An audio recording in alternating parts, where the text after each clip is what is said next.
அனைவருக்கும் வணக்கம். இந்த ஒரு கருப்பாடை வந்து நீங்கள் எல்லோரும் பார்த்துருப்பீங்க அப்படின்னு சொல்லி நினைக்கிறேன். அவர் பேர் வந்து விஷ்ணு சர்மாவான். இந்த கருப்பாடு பேர் இருக்குல்ல, இந்த கருப்பாடு பேர் வந்து விஷ்ணு சர்மாவான். நம்ம ஹரிகர் ராஜா சர்மா வந்து கேள்விப்பட்டிருக்கோம். ஹூ இஸ் சீமான் அப்படின்னு சொல்லி பேசுவார். சீமான் பிரிவினைவாதம்னு பேசுவார். தமிழ் தேசியங்கிறது பிரிவினைவாதம் அப்படின்னு சொல்லி பேசுவார். இந்த விஷ்ணு சர்மாவும் அதே மாதிரி தான் பேசுகிறாரு. தமிழ் தேசியம் பேசுகிறவங்கலாம் வந்து விஷப்பாம்பு, விஷப்பூச்சி, அவங்க ஆபத்தானவங்க தமிழ் தேசியம் பேசுகிறவங்க அப்படின்னு சொல்லி இந்த விக்கி இவங்கெல்லாம் இவர் பேசிக்கிட்டு இருக்கிறாரு. ஆள் பார்க்கும்போதே பலமாக இருக்காரு அப்படிங்கிற மாதிரி தான் இருக்குது. இந்த விஷ்ணு சர்மாவுக்கும் ஆக்சுவலாக பாரிசாலன் இவங்க 2 பேரும் டேரெக்டாக உட்காந்து விவாதம் நடத்தியிருக்கலாம். ஏன்னா அந்த பாலிடெக்ஸ் விக்கிக்கு அவ்வளோ அறிவெல்லாம் கிடையாது.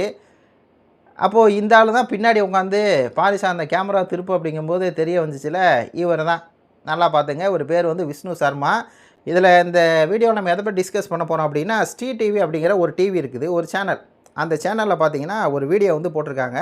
அந்த வீடியோவில் இவர் வந்து பால்டாஸ் விக்கியை வந்து எதிர்க்காரு. அதாவது என்னென்னா, இந்த டிபேட் 2 பேர் பேசின டிபேட் இருக்குல்ல, அது வெளிவரதுக்கு முன்னாடியே அவசரமாக போய் உட்காந்துட்டு பாரிசாலன் தோற்று போயிட்டார், பாரிசாலனுக்கு ஒன்றும் தெரில, டிகெண்டுனா பாரிசாலனுக்கு என்னன்னு தெரில, பாரிசாலன் முப்பாட்டன் முருகனுக்கு எந்த ஆதாரம் கொடுக்கல, பாரிசாலன் வந்து சங்க இலக்கியங்களை ஏற்றுக்க மாட்டார், பாரிசாலன் வந்து ஆரியர்களை வெளியேருந்து வந்தாங்கன்னு சொன்னார், ஆனால் ஆதாரம் கொடுக்கல, ஸ்டெப்பி புழு ஆதாரம் கொடுக்கல, ஒன்றும் கொடுக்கல, பாரிசாலன் பாரியானந்தாவாக பேசிகிட்டு இருக்காரு அப்படின்னு சொல்லி இதில் 2 பேரும் உட்காந்து கலாய்ச்சி சிரிச்சுக்கிட்டு இருக்கிறாங்க. இது எப்போ அந்த டிபேட் வீடியோ நம்ம எல்லாம் பார்க்குறதுக்கு முன்னாடியே, பார்க்குறதுக்கு நம்ம 6 மணிக்கு மேலே தானே பார்த்துருப்போம். இது வந்து பார்த்திங்கன்னா கிட்டத்தட்ட ஒரு 4 மணியோ 3 மணியோ அந்த ரேஞ்சுக்கே வந்துருச்சு. இவங்களே ஒரு நரேட்டிவ் வந்து செட் பண்ணுறாங்க. பாரிசாலன் தோத்துட்டாரு, பாரிசாலனுக்கெல்லாம் ஒன்றும் தெரில, எப்படி பாரிசாலனோட நம்புறது அப்படி இப்படிங்கிறாங்க. ஆக்சுவலாக இவங்க சொன்ன எல்லாத்துக்குமே அந்த டிபேட்லேயே பாரிசாலன் வந்து அவ்வளோ ஆதாரத்தை வந்து கொடுத்துருக்காரு. ஆக்சுவலாக தோற்று போனதே இவங்க தான். பாரிசாலன் வந்து முப்பாட்டன் முருகன் சொல்லிட்டார்ல, அதுக்கு ஆதாரம் இருக்கா அப்படின்னு சொல்லி கேட்குறாங்க. அதான் பாரிசாலன் ஃபஸ்ட்டு எடுத்தோடனே தொல்காப்பியத்தில் வந்து எடுத்து சொல்கிறாரு, மாயோன் மேய காடுரை உலகம் அப்படின்னா திருமால் மாயோன் மேவிய காடும் காடு சார்ந்த இடமும் முல்லை நிலம். அடுத்து மேயோன் மேய மைவர உலகம் முருகன் சேயோன் மேவிய மலையும் மலை சார்ந்த இடமும் குறிஞ்சி ஆகும் அப்படின்னு சொல்லி இதை தெளிவாக சொல்கிறார். இதை என்ன சொல்கிறார், தெளிவாக சொல்கிறார். புரியுதுங்களா? இதுக்கு பதில் இல்லை. ஏப்பா சேயோன் வந்து எங்கள் முப்பாட்டன் முருகன்னா தொல்காப்பியத்தை வச்சு தானப்பா சொல்லிருக்கிறோம். முருகன் வந்து குறிஞ்சி இல்லை தலைவன் சொல்லி தானே இருக்குது.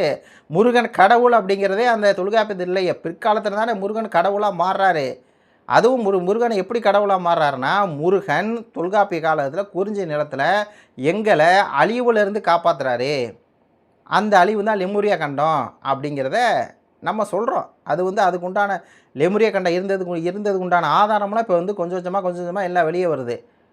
அப்போது அதில் இருக்கக்குள்ள அங்கே காப்பாற்றின முருகன், அந்த முருக வழிபாடு அப்படியே நம்ம தொடர்ந்து வந்துட்டுருக்கு. முருகன் நம்ம வந்து கடவுளாக கும்பிட்றோம் அப்படிங்கிறது அந்த பேஸை வந்து சொல்லிட்டார். ஆனால் சொல்ல அப்படின்னு சொல்லி அதை ஒரு வாதமாக வந்து வைக்கிறாங்க. இதில் என்னென்னா, இந்த வீடியோவில் இந்த கும்பலை சொல்லுது, நாங்கள் வந்து சமஸ்கிருதத்தை ஏற்றுக்கிறோம், சமஸ்கிருதம் கோயிலில் வந்து இருக்கணும் வைக்கணும் அப்படின்னு சொல்லி பேசுது.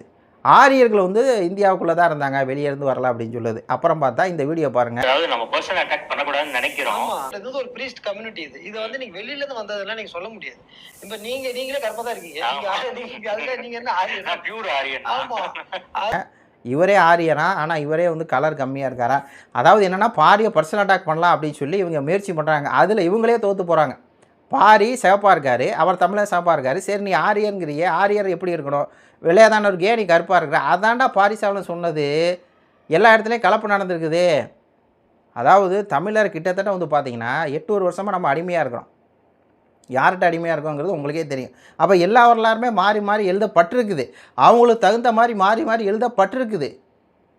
நம்மள்ட்ட சொல்கிறதே வேறு, அங்கே இருக்கிறது வேறு. ராமாயணம் அங்கே ஒரு மாதிரி இருக்கும், மகாபாரதம் அங்கே ஒரு மாதிரி இருக்கும். இங்கே வரும்போது அது வேறு மாதிரி வரும். எழுதுகிறவங்க அவங்களுக்கு தகுந்த மாதிரி மாற்றி எழுதிக்குவாங்க அப்படிங்கிறது தான் அதில் இருக்கக்கூடிய ஃபேக்ட். அதுவும் அந்த கால சூழல், அந்த மன்னர் பல ஒரு புலவர் வந்து எழுதுகிறாருன்னா, நக்கீரர் எழுதுனா நக்கீரர் ஒன்றும் பெரிய புலவர் ஒரு மன்னர் கிடையாது, அவர் கீழே இருக்கிறவங்க. அப்போது அந்த அவர் நக்கீரர் மட்டுமே இது பண்ண முடியாதுங்கிறதுலாம் பல விஷயங்கள் இருக்குது.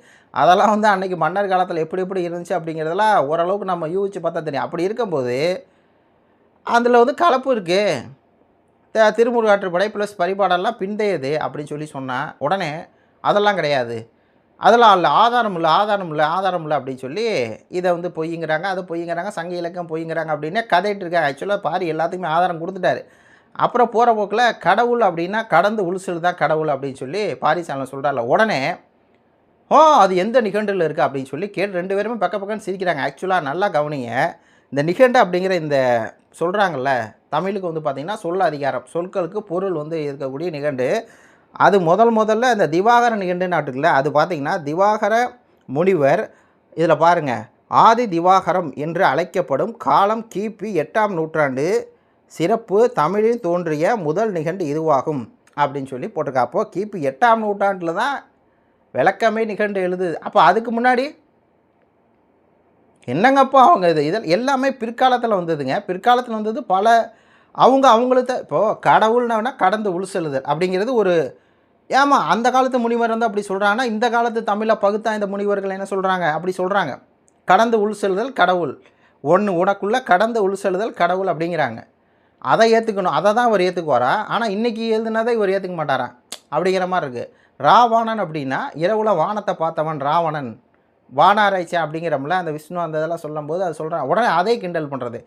அதுக்கப்புறம் இவங்க சொல்கிற பிங்கார நிகண்டு 10ஆம் நூற்றாண்டு, சூடாமணி நிகண்டுனா 16ஆம் நூற்றாண்டு காலகட்டத்தில் நம்மளாம் அடிமைப்பட்டு கிடக்கும்போது வந்த நூல்கள்.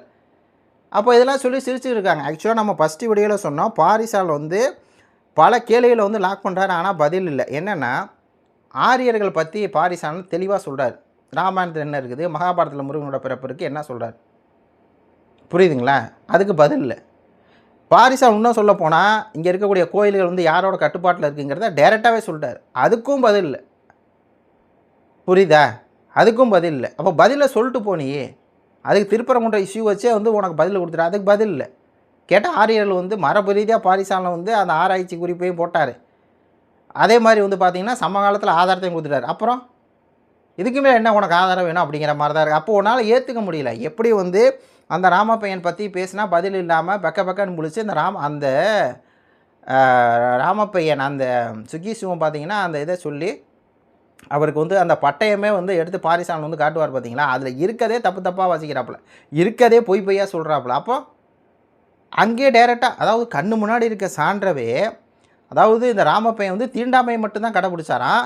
ஆனால் வந்து அந்த பண்டாரங்களை அவங்களுக்கு இருக்க உரிமை மாதிரியே அவங்க ஒரு 5 பேர்த்த வந்து நியமிச்சுட்டு அவங்களுக்கு உரிமை கொடுத்தாராம். எது கொடுக்கணும்? அதான் பாரிசாலன் கேட்டேன். வீடு என்னோடது, அதான் கோயில் என்னோடது, அதில் எதுக்கு இன்னொரு 5 பேர்த்த கொண்டு வந்து உட்கார வைக்கிற? நீ யார் உட்கார வைக்கிறதுக்கு? புரியுதுங்களா? இங்கே நான் அடிமையாக இருந்தோம். அப்போ நம்ம கோயிலுக்குள்ளே இருந்த ஆட்களை வந்து வெளியேற்றிட்டு வந்து ஓரம் கட்டப்பட்டுட்டு இருங்க அப்படின்னு அதுதான் நடந்திருக்குது. அதையே ட்விஸ்ட் பண்ணுறாப்புல, அப்படிலாம் நடக்கலை அப்படிங்கிறாப்புல. அப்போ இப்போ பழனி கோயில் யார் கண்ட்ரோலில் இருக்குங்கிறதெல்லாம் ஊருக்கே தெரியும். இப்போ HRC கண்ட்ரோல். ஆமாம், HRC கண்ட்ரோலில் தான் இருக்குது. ரைட்டு, வேறு ஒன்றும் நாங்கள் சொல்கிறதுக்கு இல்லை. அதுக்கு பாரிசால் வழக்கம் கொடுத்துட்டாரு. இந்த ஜக்கி வாசுதேவை பற்றி பாரிசால் வந்து கேட்குறாரு கேள்வி.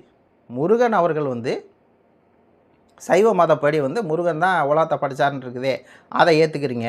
வைணவ மதத்தில் வந்து பெருமாளை தான் உலகத்தை படித்தான்னு இருக்கேன், அதை ஏற்றுக்கிறாங்க பெரும்பாலும் தமிழர்கள். அப்படி இருக்கும்போது பாரிசாலன் எப்படி முருகனை முப்பாட்டன் மனிதன்னு சொல்லலாம் அப்படின்னு ஒரு லாஜிக் கேள்வி வைக்கிறாங்க. அப்போ இதே இடத்துல பாரிசாலன் அங்கேயே கேள்வி வச்சாப்புல. அப்போ ஜக்கி வாசுதேவ் எப்படி சிவன் மனிதன், முதல் யோகி, ஆதி மனிதன் எப்படி சொல்கிறாரு? அது அவர் சொல்லலாம், பாரிஸ் சொன்னால் மட்டும் தப்பு. அப்போது இந்த டிபேட்டில் நம்ம கவனிக்கும் போது என்னென்னா, எல்லா இடத்துலையுமே கருத்தை வந்து திரித்து பேசிக்கிட்டே இருக்காங்க. இந்த விஷ்ணு சர்மாவும் ப்ளஸ் வந்து இந்த விக்கியும் திரித்து சொல்கிறாங்க. பாரி தெளிவாக சொல்கிறாரு, முருகன் முப்பாட்டம் தான். ஏன்னா தொல்காப்பியத்தில் வந்து தெளிவாக போட்டிருக்குது. ஏன்னா தொல்காப்பியம் மட்டும்தான் இப்போதைக்கு வந்து பார்த்திங்கன்னா அந்த சங்கம் எதுக்கு வந்து முன்னாடி காலம் தொல்காப்பியம் அதில் வந்து போட்டிருக்குது சேயோன்மையே மைவர உலகம். அப்போ சேயோன் அப்படிங்கிறவர், அதை வச்சு தான் நம்ம என்ன சொல்கிறோம், சேயோன் அப்படிங்கிற அந்த முருகன் அப்படிங்கிறவர் தமிழ் கடவுள், குறிஞ்சி நிலத்தை ஆண்ட மன்னன் அப்படின்னு நம்ம வந்து சொல்கிறோம். இதை வந்து ஒத்துக்க முடியாமல் அதில் வந்து இப்படி சொல்லிட்டா அப்படி சொல்லிட்டா எல்லாம் என்ன செய்ய அவங்களுடைய அஜெண்டா படி என்னென்னா, முருகன் வந்து தமிழுக்கும் கடவுள், உலகத்தில் இருக்க எல்லாத்துக்கும் கடவுள். அது யாரும் இல்லைன்னு சொல்லையே, உலகத்தில் இருக்க எல்லா மக்களும் முருகனை வணங்கக்கூடாதுன்னு யாராவது சொல்ல முடியுமா? ஆனால் தமிழர்கள், தமிழ் தேசியவாதிகளை வந்து முருகனை கவுக்காதீங்க அப்படின்னு சொல்லி, முருகன் வந்து தமிழருக்கு மட்டும்தான் அப்படின்னு சொல்லி சுருக்காதீங்க, முருகன் வந்து தமிழ் கடவுள், தமிழ் அப்படின்னு சொல்லி சுருக்கி தமிழர்னு சொல்லி சுருக்காதீங்க, முருகனை வேற்று மொழிக்காரங்க கூட வணங்குறாங்க தானே. எல்லாமே உங்களுக்கு தெரியும். அந்த டிபேட்டை எப்படி போய் முடிஞ்சு அப்படின்னு சொல்லி தெரியுதுங்களே. கடைசியில் என்ன டேக்லைன் வந்து சொல்கிறாப்புலன்னா, அந்த விக்கியும் அந்த சர்மாவும் தமிழ் தேசியம் பேசுகிறவங்க நச்சு பாம்புகள் அப்படிங்கிறாங்க. புரியுதா? அப்போது இவங்க எந்த மாதிரியான ஒரு ஆட்கள் பாருங்கள். தமிழ் தேசியம்னா இவங்களுக்கு பிடிக்காது. ஏன் பிடிக்காது அப்படிங்கிறது தெரியும். ஹரிஹர ராஜா சர்மாவுடைய ஆட்கள் தமிழ் தேசியம் பேசுகிறவங்க எப்படா நச்சு பாம்பாக இருப்பாங்க? முருகனை தமிழன்னு சொன்னால் அது ஒரு தப்புங்கிற, முருகன் தமிழ் கடவுளை தமிழன்னு சொன்னால் தப்புங்கிற, அது பேசுனா நச்சு பாம்புங்கிற, தமிழ் தேசியம் பேசுனா நச்சு பாம்புங்கிற. அப்போ நீ என்ன அதில் வேற மத்திய அரசு வந்து ஒடுக்கணும், அடக்கணும், சீமானெலாம் வந்து பொய் பேசுகிறாரு அப்படி இப்படின்னு சொல்லி கிண்டல் பண்ணுற. அப்போ உன்னுடைய அஜெண்டா என்ன? இதுக்கு நம்ம பதில் சொல்லிடலாம். ஏன் நச்சு பாம்புன்னு இவங்க சொல்கிறாங்க அப்படிங்கிற பதில் சொல்லிடலாம். ஆனால் வேணாம், இப்போ வேணாம். நம்ம கையில் அதிகாரம் வரும்போது நம்ம எப்பயுமே வந்து பார்த்திங்கன்னா ஒரு பல விஷயங்களை வந்து வெளிப்படையாக பேசக்கூடாது. அதனால் இந்த விஷயத்தை வெளிப்படையாக பேசலாம். ஆனால் எல்லாத்துக்கும் புரியும். தமிழ் தேசியம் பேசுகிறவங்க நச்சு பாம்புன்னு யார் சொல்லுவாங்க, எதுக்கு சொல்லுவாங்க, என்ன எதை யூகிச்சு சொல்லுவாங்க? சீமான் வந்து ஆபத்தானவர் அப்படின்னு சொல்லி சில பேர் சொல்லுவாங்க. அது ஒரு வகை. ஆனால் தமிழ் தேசியமே ஆபத்தானன்னு சொன்னால் இது ஒரு வகை. இது என்ன வகை அப்படின்னு சொல்லி உங்களுக்கு தெரியும். ரைட், இது குறித்து உடைய கருத்துக்களை சொல்லுங்கள். ஆனாலும் அந்த ஸ்ட்ரீட் டிவியை பொறுத்த வரைக்கும் அது ஒரு சங்கியலுக்கு பாத்திரமான ஒரு டிவி.